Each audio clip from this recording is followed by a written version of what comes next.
Friends, ఈ వీడియోలో పంచాయతీరాజ్ వ్యవస్థను బలోపేతం చేయడానికి కోసం ఏర్పాటైన డిఫరెంట్ కమిటీల గురించి డిస్కస్ చేద్దాం.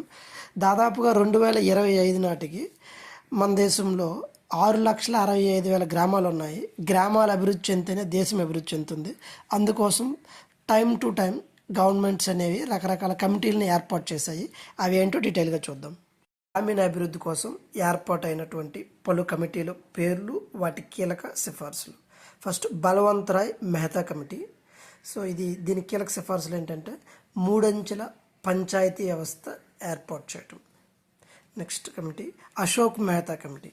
దీని కీలక సిఫార్సులు అంటే 2 అంచెల పంచాయతీ విధానం, అంటే విలేజ్ లెవెల్, డిస్ట్రిక్ట్ లెవెల్. 3 అంచెలు అంటే గ్రామ పంచాయత్, మండలం లెవెల్, మూడోది డిస్ట్రిక్ట్ లెవెల్ అనమాట. Next Dantwala committee. గ్రామీణ అభివృద్ధికి బ్లాక్ స్థాయి మూలస్తంభంగా ఉండాలన్నమాట. బ్లాక్స్ కింద డివైడ్ చేశారు. Next CH Hanumantharao committee. జిల్లా స్థాయిలో జిల్లా ప్రణాళిక కమిటీ బోర్డులను ఏర్పాటు చేయాలి. అది. Next GVK Rao committee. Block వ్యవస్థను రద్దు చేయాలని చెప్పింది. LM Singhvi committee. పంచాయతీరాజ్ సంస్థలకు రాజ్యాంగపరమైనటువంటి గుర్తింపు ఉండాలి అని సిఫార్సు చేసింది.